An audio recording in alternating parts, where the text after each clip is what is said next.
오늘의 하늘 말씀은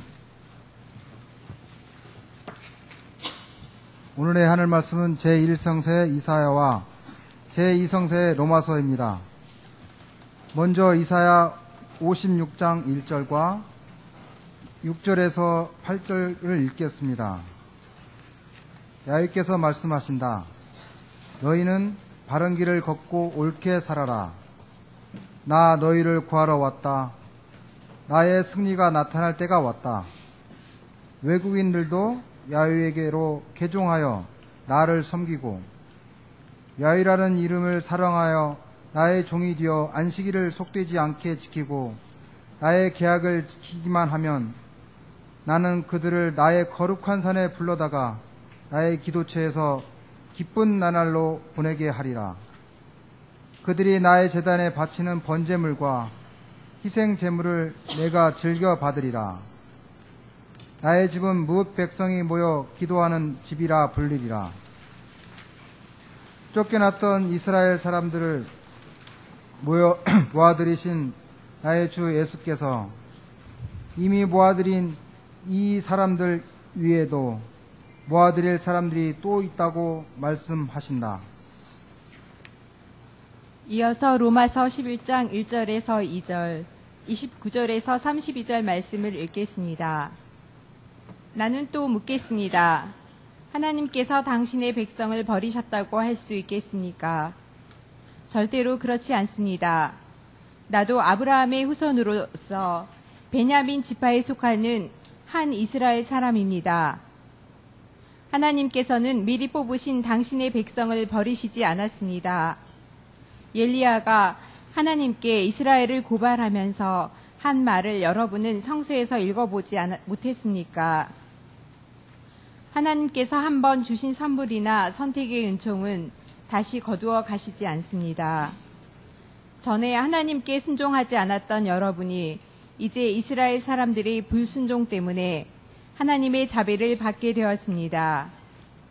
이와 같이 지금은 순종하지 않고 있는 이스라엘 사람들도 여러분이 받은 하나님의 자비를 보고 회개하여 마침내는 자비를 받게 될 날이 올 것입니다.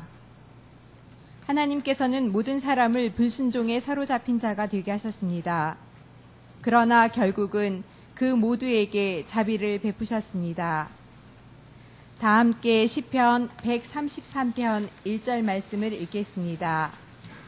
이다지도 좋을까 이렇게 즐거울까 형제들 모두 모여 한데 사는 일. 이 말씀으로 귀한 깨달음과 결단이 있으시길 바랍니다.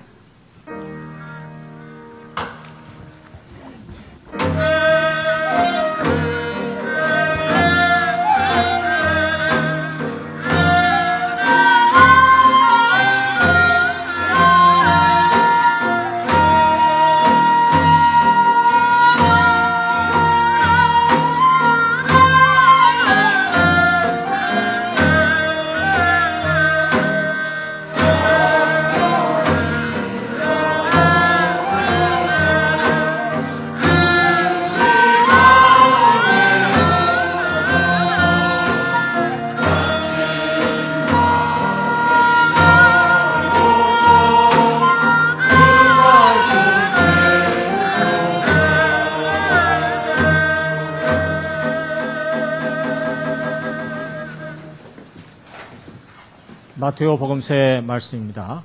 귀로 들으시기 바랍니다.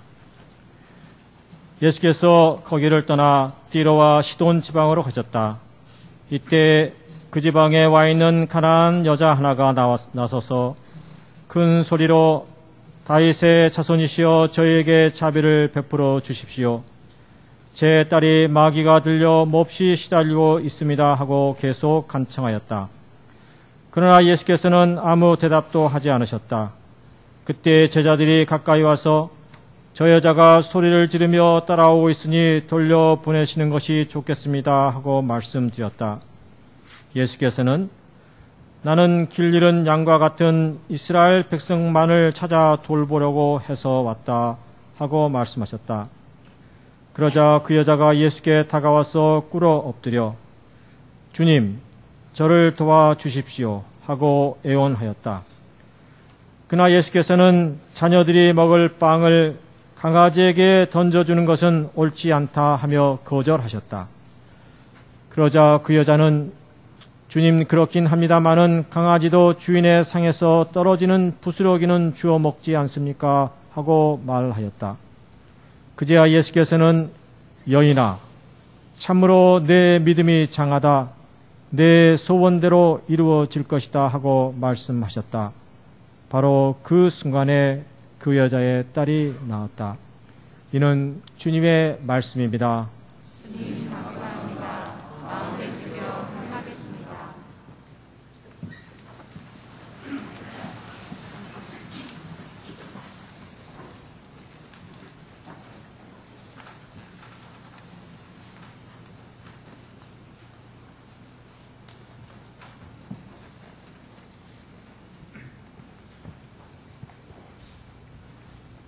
지난주 8월 13일부터 16일까지 북조선의 조선 그리스도교 연맹의 초청을 받아서 한국 기독교 교회의 대표단 19명 일행이 평양을 다녀왔고 저는 화해통일의 위원장으로 참석하였습니다. 지난 두 정권 이래 사실은 방북단이 매우 숫자가 줄어들었는데 사실 이번 방문은 올해 들어서 남측에서 북쪽을 방문한 첫 번째 평양은 공식 방문단이었습니다. 이번 방문의 목적은 남북의 그리스도인들이 함께 만나 8.15의 해방을 함께 기뻐하고 갈라진 민족이 화해하고 평화 통일하기를 기원하는 그런 모임을 갖는 일이었습니다. 저에게 있어서 봉숙교회 방문은 1997년 이래 5번째 방문이었고 3년 전 방문한 이후 3년 만에 다시 방문했습니다. 그때마다 봉숙교회 예배에 참석하는 것은 언제나 감격과 또 기쁨이 있었지만 이번에는 특별히 제가 3년 전에 독창으로 불렀던 우리 구학 찬송가에 있는 통일의 노래라고 하는 이 찬송을 거기서 제가 불렀는데 이번에 가니까 봉숙교회 합창단 중창단이 특별히 이 노래를 다시 자신들의 노래로 이렇게 부르는 것을 보고 너무 좀 놀라기도 했고 기뻐했습니다. 그래서 저희들도 이 노래를 부르려고 준비 중에 있었는데 그래서 같이 그 노래를 불렀습니다. 마지막 시간에 동영상으로 여러 가지의 모습을 보게 될 텐데 이때도 이것을 좀 보겠습니다. 이번 방문길에 저희 교회 청년 담당이시면서 또 한국 청년협의회 총무를 담당하고 계시는 한세웅 목사님 그리고 또 YMCA 전국연맹 사무총장이신 남보원 집사님께서도 함께 동행을 하셨습니다. 그래서 이 두 분은 평양 방문이 처음이었습니다. 먼저 두 분의 얘기를 듣도록 하겠습니다. 남보원 집사님의 얘기를 듣겠습니다.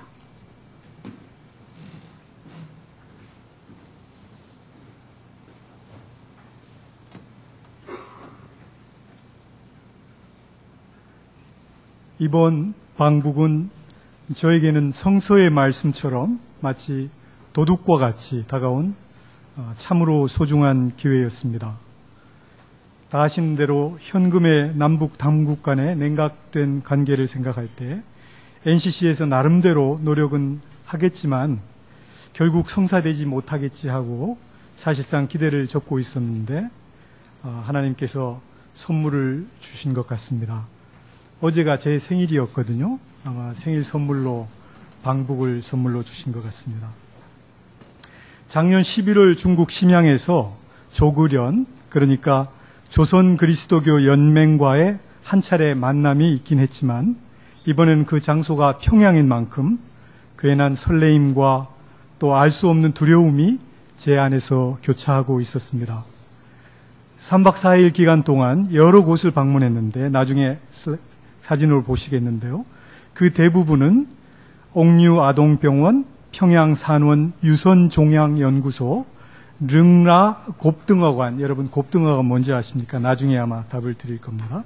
문수 물놀이장, 인민유원지 등 김정은 후계 이후 지난 3년간의 급격한 발전상을 보여주기 위한 의도로 짐작되었습니다.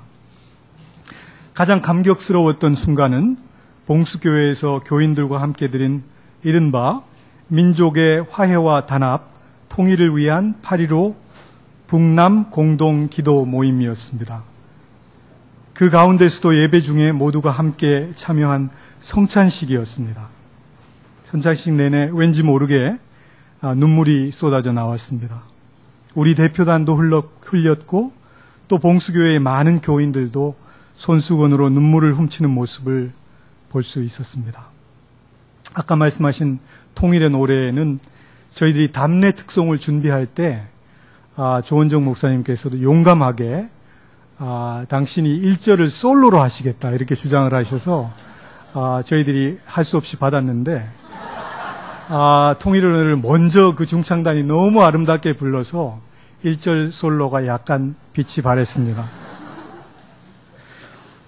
예배 후에 헤어질 때 교인들의 눈망울을 가까이 마주치면서 그리고 다시 또 꼭 만나자는 따뜻한 석별 인사를 들으면서 무언가 가슴이 떨림을 경험하였습니다.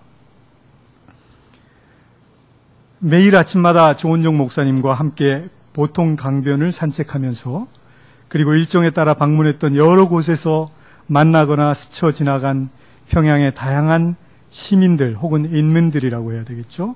이분들을 만나면서 저는 한마디로 오랜 세월 경직된 체제 속에서 살아온 삶의 고단함 같은 것을 느낄 수 있었습니다.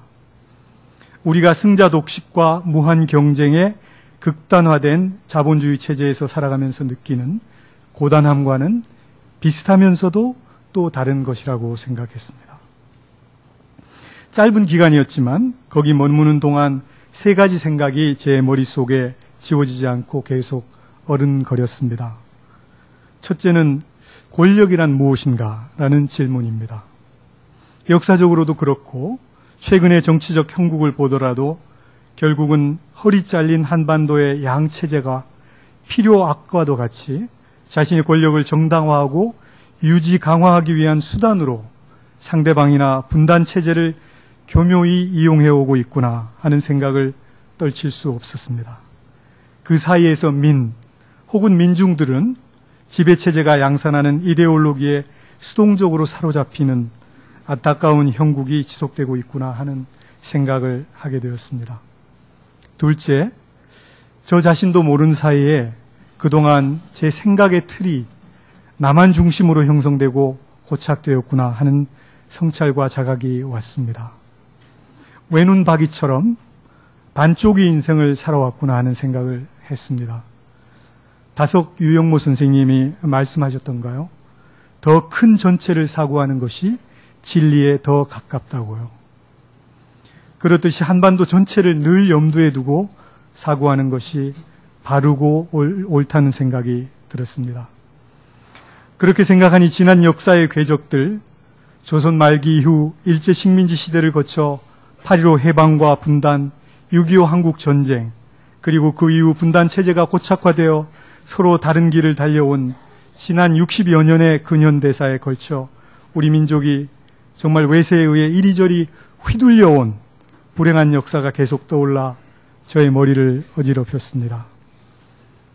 셋째, 한 사회의 변화도 마찬가지지만 우리 민족의 화해와 평화적인 통일은 그것이 아무리 더디고 먼 길이라도 결국 민의 각성과 민의 자발적이고 주체적인 노력으로 이루어지는 것이 가장 튼튼하고 또다시 퇴보하지 않는 길이다라고 생각하게 되었습니다.